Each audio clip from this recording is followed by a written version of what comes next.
లోక్సభ ఎన్నికల తర్వాత తొలిసారి ప్రధాని నరేంద్ర మోడీ తెలంగాణకు రానున్నారు. రేపు హైదరాబాద్లో వివిధ అభివృద్ధి కార్యక్రమాల ప్రారంభోత్సవాలు, శంకుస్థాపనలో ప్రధాని పాల్గొంటారు. రాష్ట్రంలో 9,400 కోట్ల రూపాయల విలువైన అభివృద్ధి పనులకు పచ్చజెండా ఊపుతారు. 2,360 కోట్ల రూపాయలతో జహీరాబాద్ ఇంటిగ్రేటెడ్ ఇండస్ట్రియల్ స్మార్ట్ సిటీకి శంకుస్థాపన చేస్తారు. 3,180 కోట్లతో NH-167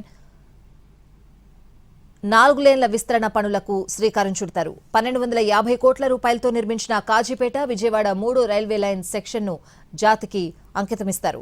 300 కోట్లతో నిర్మించిన Kazipet rail under rail bypass ను ప్రారంభిస్తారు.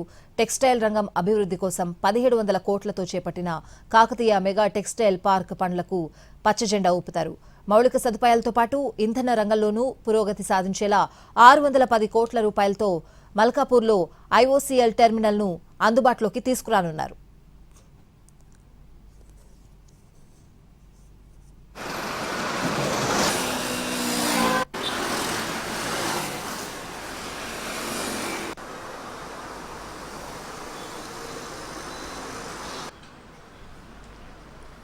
మరోవైపు విద్య, వైద్య రంగాలకు కూడా కేంద్రం పెద్దపీట వేసింది.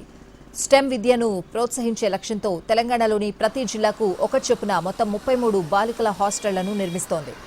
నైప్ హైదరాబాద్ను 10,000 కోట్లతో చేపట్టిన శక్తి ప్రోగ్రాం ద్వారా అంతర్జాతీయ స్థాయి బయోఫార్మా రీసెర్చ్ హబ్గా తీర్చిదిద్దనున్నారు.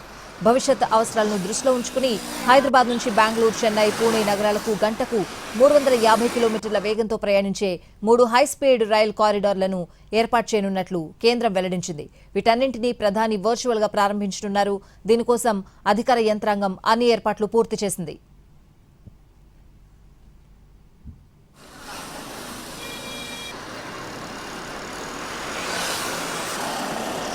మధ్యాహ్నం 2:30కు హైదరాబాద్ చేరుకోనున్న ప్రధాని HICCలో అభివృద్ధి పనులకు శంకుస్థాపనలు, ప్రారంభోత్సవాలు వర్చువల్ గా చేయనున్నారు. ఆ తర్వాత సాయంత్రం బీజేపీ నిర్వహించే బహిరంగ సభలో ప్రధాని మోడీ పాల్గొంటారు. సాయంత్రం 6:30 నుంచి 7:30 వరకు పరేడ్ గ్రౌండ్స్ లో భారీ బహిరంగ సభ జరగనుంది. ఈ సభకు 2 లక్షల మందిని తరలించేందుకు బీజేపీ రాష్ట్ర నాయకత్వం ఏర్పాట్లు చేస్తోంది.